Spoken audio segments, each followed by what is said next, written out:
in the youth bracket. The National Youth Authority, as the government's key agency for youth development, has the mandate to shape policy and coordinate programs that empower young people to be active in national development issues. And so this morning we'll put the focus on what the current administration is doing.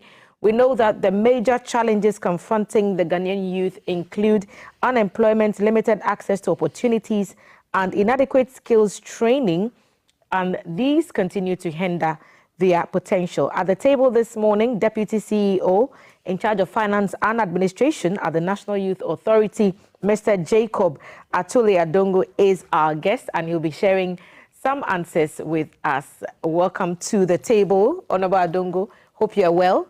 Very well, thank you, Thelma, and good morning to your cherished viewers and anyone viewing us from all over, especially my constituents, Navrongo Central constituency, and the people of Natunia, including all our partners. Okay, so let's start straight off from what the government's priorities are when His Excellency talks about putting young people at the center of development. From the NYA's perspective, what direction is this going to take, or is it taking in the past 8 months? First, you know, the president, when we were campaigning to get elected to govern this country, promised the good people of this country we were going to have a specific ministry for young people.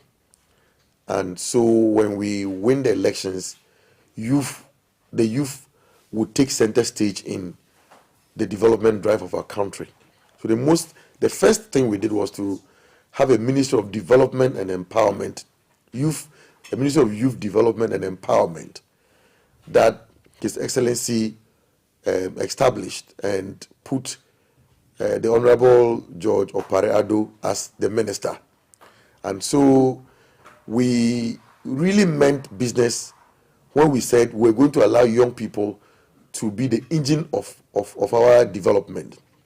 And when the ministry was formulated, not only the minister, but if you look at a lot of the appointees of this government, young people have been given the opportunity. I think, if I'm not mistaken, under the Fourth Republic, this is the government that has appointed the most young or youthful government, from cabinet ministers to CEOs, deputy CEOs, and other representations. The government made sure that young people have been given a loud voice to contribute their quota to nation building. Now, with specific to the National Youth Authority, the National Youth Authority is the lead youth organization in our country when it comes to formulation of policies and programs affecting everything A to Z of young people. So everything archaeology to zoology of young people rests with the National Youth Authority. We are the implementers of the National Youth Policy of our country. So we provide empowerment, skills training, health, everything youth is within the National Youth Authority. Now, when we won the elections, His Excellency the President tasked the National Youth Authority to implement the National Apprenticeship Program, the flagship National Apprenticeship Program of government. And so we were tasked initially to train over 10,000 young people in skills development, everything skills development, from the traditional trades or the traditional vocational trades like tailoring, seamstress, mason, tiling, you name them, carpenter, fitting, the automobiles, and then we add in renewable energies and all other staffs with regards to skills training is being implemented by the National Youth Authority. So currently we have trained over 3,000 master crafts persons in all the trades, that areas that we have spoken about, including AI, including technology and all that. So the 3,000, master craft persons that have been trained throughout the 16 regions will now provide training to over 10,000 young people in our country in all the various skill areas to ensure that they are empowered and equipped to find decent jobs. Recently at Gomoafete, there was the National Youth Day celebration, wasn't there, which was moved back from August to September because of the disaster. How effective was that meeting and that engagement with young people? The program was the International Youth Day usually fall on August 12th. So we had arranged to take the program on that date when the disaster struck. And so we postponed it to, this month, and we went to hold the program at Gomoafete at the Pentecost Convention Center, where young people from all over the country participated in the program. It gave the opportunity for young people to interact with duty bearers from all over the country. We brought stakeholders from the public sector and the private sector. So many of the departments and agencies that provided services, including entrepreneurship, including agric, and you name them, each of the public sector organizations, many of them that had to do with young people, were brought to Gomoafete and the interface with young people to tell them where the services were, the opportunities, and how they could grab the opportunities to improve upon their living. Now, apart from that, the last date, the Chief of Staff, Honorable Julius Debra, was pitched, and Julius Debra answered pertinent questions affecting young people. He was very candid with the young people, advised them on the opportunities that were available, and took questions on issues and governance that affected them. And so it was a very good program, and I think your people were there to cover, and they can tell you that it was one of the programs that young people were enthusiastic and were very upbeat about their future, because at the program we made sure that we told young people what we were going to do, and I'm sure young people were very happy with the program that we did.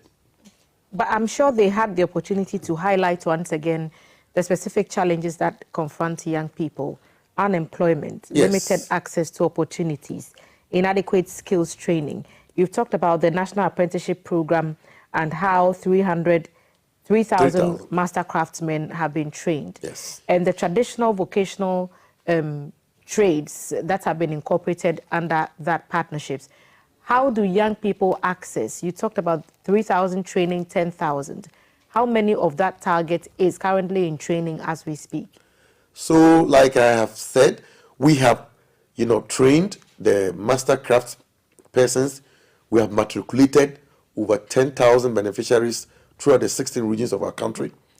And so, from the 20th of this month, the training will kickstart nationwide. We are far advanced to provide all the trainees with startup kit training, kit tools. So if you are in training, everything you need to assist you train, we shall be providing that for you to enable you train. And so if you are a hairdresser, we'll be providing you the gears, the hair gear, the hair dryers, and all the associates. If you are a seamstress, you'll be giving you a tailor and some few things that you need to train. And all the other trades that we have selected, we will be providing you with the kit startup tools to enable you train. And so from the 20th, all over the country, we shall start the training. And then the young people that will be taking up the opportunity, we are also ensuring that we give you some stipends, because we are aware that some of these young people that we usually ask them to go for trainings, many of them drop out because in the course of training they don't have anything to feed. Some of them don't even have money to take transport to training centers. So we have ensured that some little stipends are given to these beneficiaries to ensure that they stay in the training and get trained.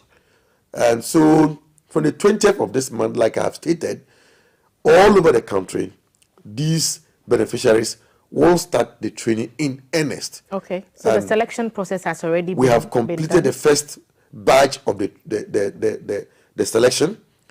But one thing is that it's going to be a continuous process.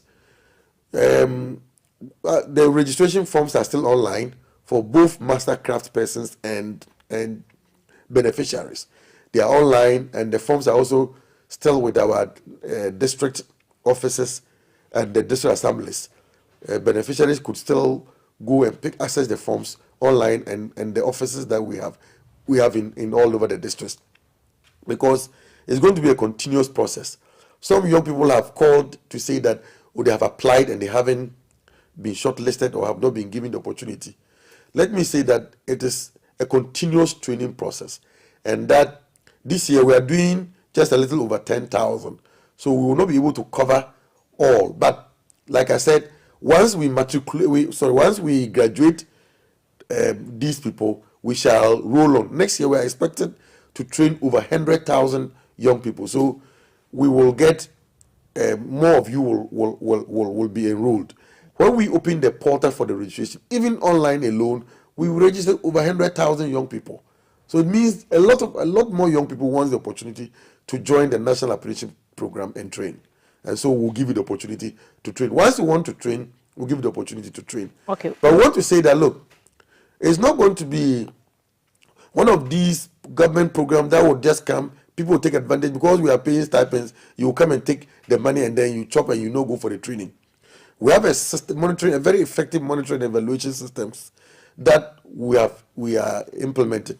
And so if you sign onto the program, our monitors will ensure that you actually train, because you realize that your guarantors have signed for you. Before you sign on, we have a guarantor.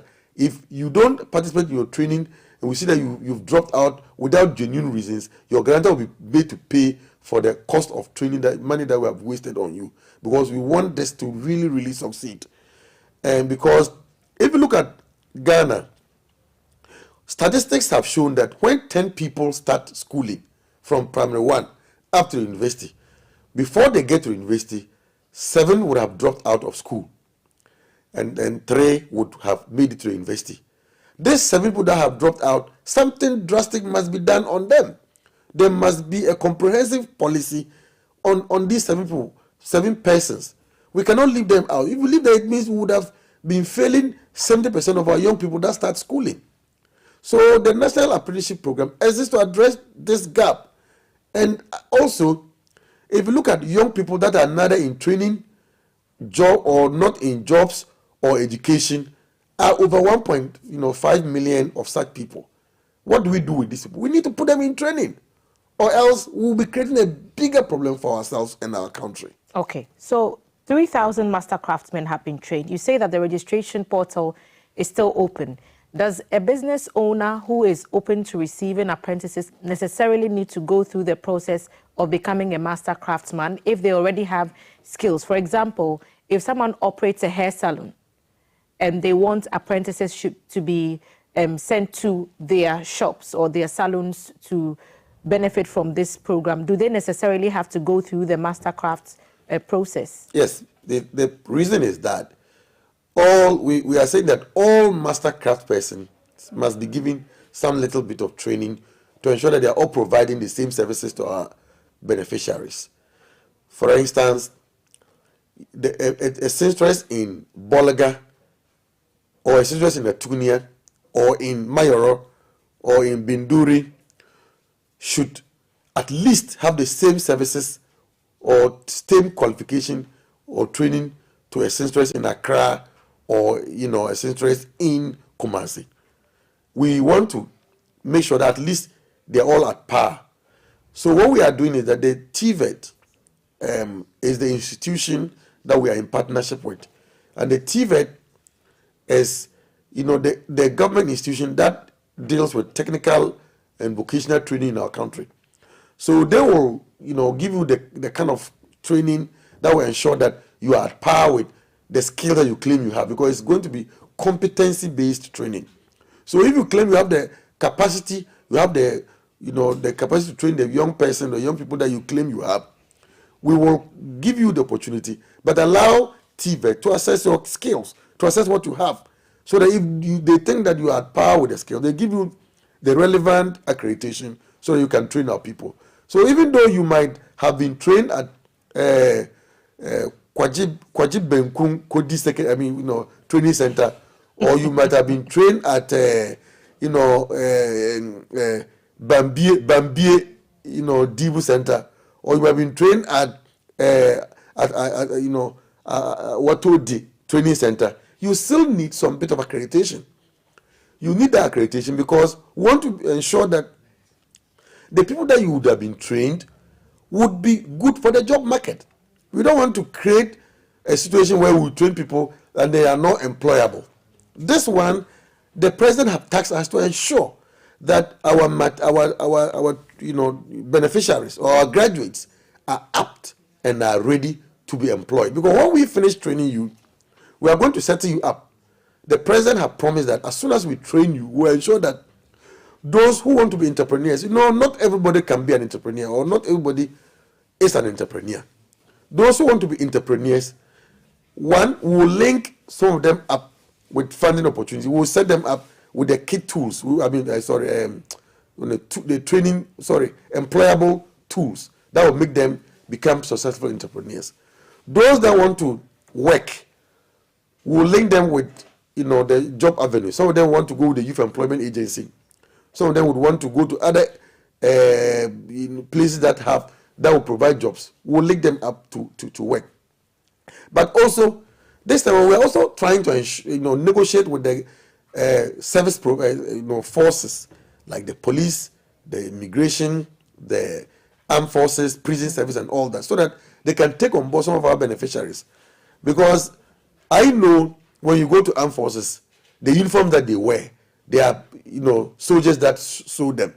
If you go to prison services, they train the inmates on certain things.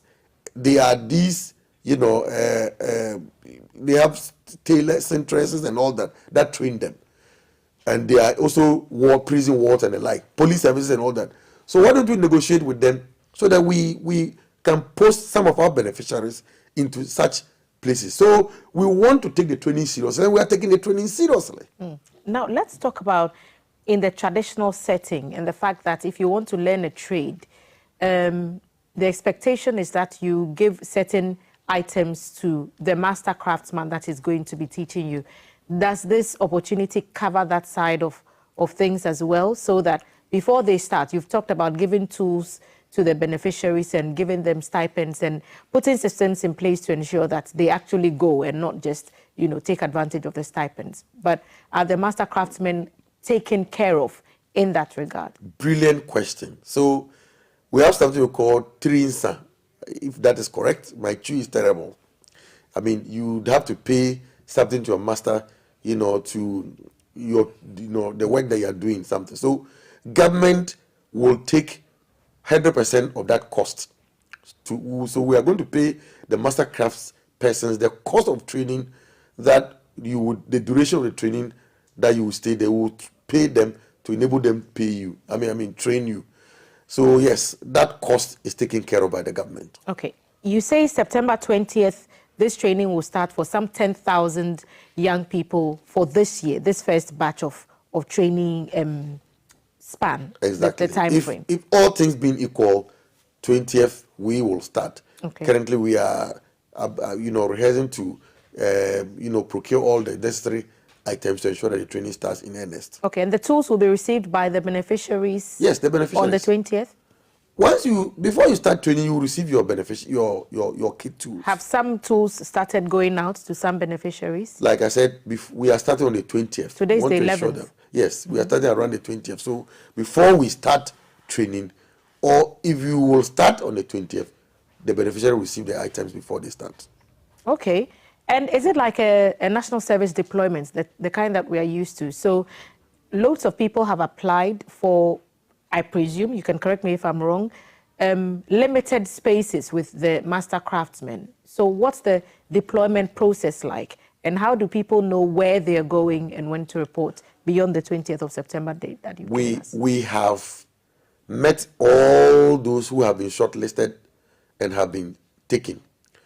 Some little, we have our regional national apprenticeship coordinators that met the various districts, and the beneficiaries were chosen. I mean, the apprentices were chosen and their beneficiaries. So each apprentice, each mastercraft person and beneficiary have been given, and so they are aware that we will start training around the 20th. So when the time comes, there is no district in this country that we have not chosen either mastercraft persons or apprentices. We have carefully selected them to ensure that the training would benefit everybody at each of the districts. Okay, so we are talking about training in masonry, plumbing. Take us to the list as much as you can remember. Yeah, I might not be able to remember all, but we are doing renewable energy, we are doing automobile, we are doing ICT, we are doing beauticians, or what do we call them? We have to beautify and all that. We are doing, I mean, almost all the trades that you can think about. You mentioned carpentry, masonry. We are doing tiling. We are doing, I don't know, but every, trades that you can think about, the NYA is deploying people on to assist us to train our beneficiaries on. So 10,000 in this first batch. You're saying that some 100,000 more or more people have applied via the portal to benefit from this training. Exactly. Looking at the length of time for the administration, 4 years, perhaps another 4 if the Ghanaian people choose to go with this administration, and if the new leadership decides to, continue down this line. Are you able to then meet the 1 million deadline? Because that was the promise to Ghanaians, to train 1 million young people with some of these skills. I can say without fear of contradiction that even before the end of our tenure, we are hoping to train close to the 1 million young people in all the areas. And we are not only waiting for government, to give us resources to do the training. We are also appealing to our development partners to assist in the training. And we hope that they would hear and assist us. So we don't necessarily bring us the money. We have our mastercraft persons, we have our benefit. If you want to assist us, just tell us, we want to, take the cost of maybe 100, 200, 500. Our doors are open. We'll give you the benefit where they are, the mastercraft person, how much you are paying them. You can deal directly with them, and then we train. Because look, if you look at, we were overwhelmed with the numbers that we have in registry, because we are only training 10,000, and just 10,000, we have over 150,000 young people subscribing to train. So we are really, really in trouble. But with His Excellency the President and my boss Usman Ayaraga, who is very much committed. In fact, every day he comes to the office, he will tell us that, look, he thinks that we are not doing enough to ensure that young people get the opportunity, because his office is being inundated with young people day in, day out looking for opportunities. So we are working very hard to ensure that these young people are actually trained. What's the plan for inclusivity? And I'm sure that our viewers have noticed that our deputy CEO is a visually impaired deputy CEO, and he has risen to this level by dint of hard work. And I just want to say congratulations to you for how far you've come and for being an example to persons within your community who look up to you and now believe, if they didn't already, that they can also get to, a much higher level in their lives and make a living for themselves doing what you do, the kind of things that you do. So congratulations. Thank you very much, Thelma. So what's the plan for inclusivity? Yes. Persons with disability, the other minority groups, women as well. Intelligent question by all standards. I mean, we at NYA, inclusion is all we eat, drink, dream, and swim. When I stepped forth to that office and I met my boss, the Honorable Usman Ayarga, fortunately a very conscientized person on disability who has person with disability at heart, I told them that my success largely will be marked or will be determined on how much I push the inclusive agenda. And so we are very intentional about inclusion.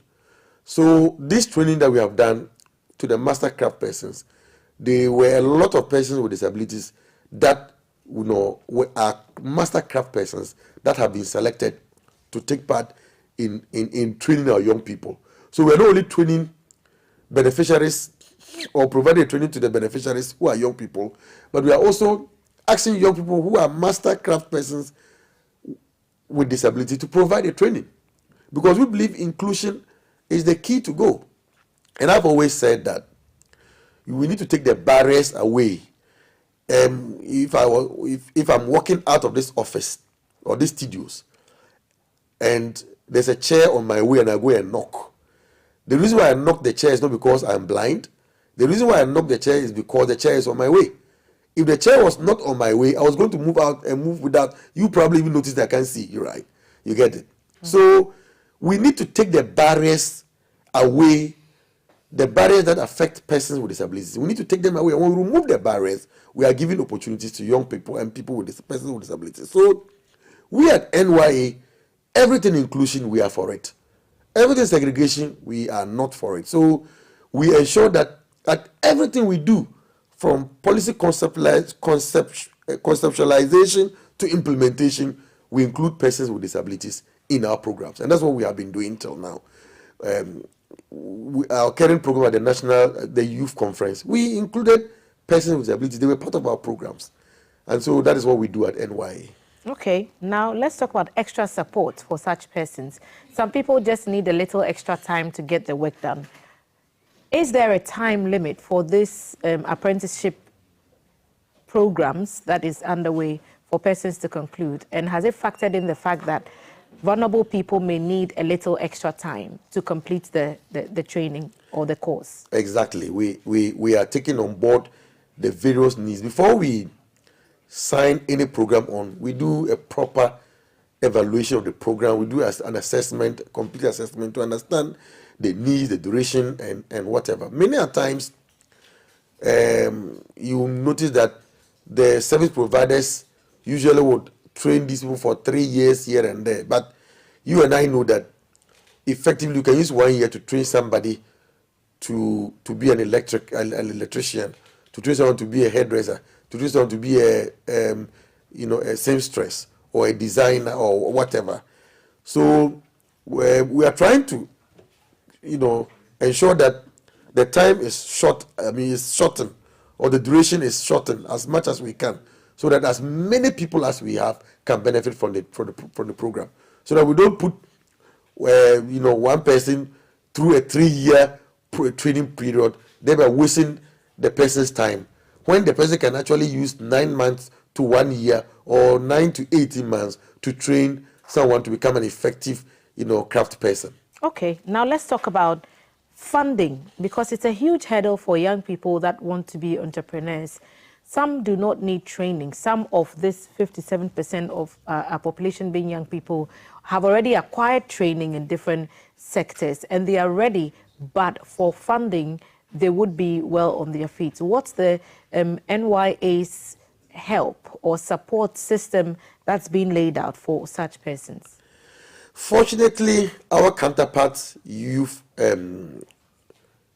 development-oriented body, the National Entrepreneurship Innovation Program, is the institution included with the mandate to provide entrepreneurship support to young people who want to start up businesses.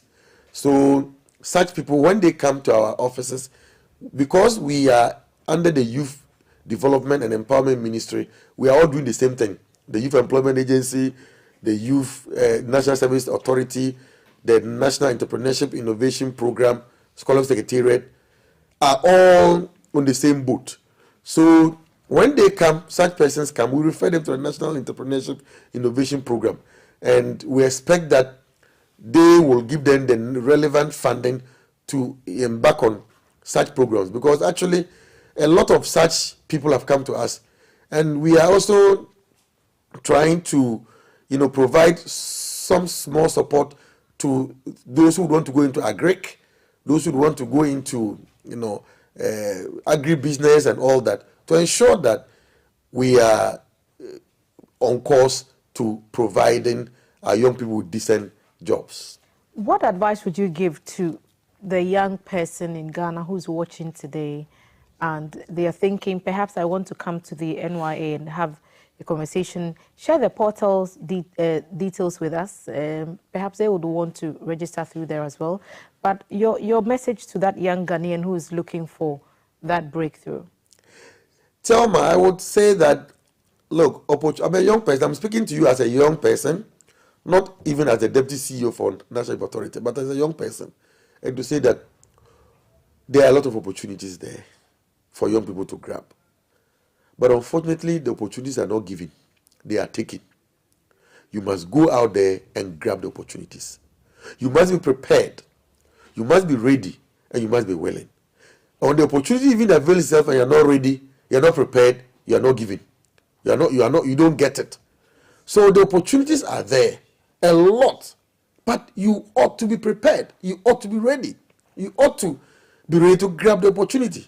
So young people, look, we don't have it easy. You can't get it easy. You will not go and somebody will say, this is an opportunity, I prepared a job for you, take it. And don't let us start the big way. It's not always like that. That you start and you want to just start and you hit, and I'm hit. No, let's start a small way. Businesses are not grown with huge sums. They are grown with a little sums. I've always advised people that if you want to start a business as a young person and looking for maybe 100,000, 200,000, then you're not in business. Start with maybe the 1,000, the 10, the 2,000, the 3,000. Start with a small way, and you don't be afraid of failure, because when you're in business you will fail and rise. Learn from your failures. If you don't even fail, you won't be a successful business person. There is no business in this country or in the world that have started having failed. You will fall and fail, but as you fail, you write your lessons and you rise. So young people, please take up the opportunities that we have enumerated. The opportunities that we have for farming, the opportunities with the akoko ketekete, the opportunities with the NIP, the opportunities that we have provided for young people in all the sectors, and grow yourselves. Thank you for sharing a part of your morning with us this morning. Well, I would just like to say shout out to some few.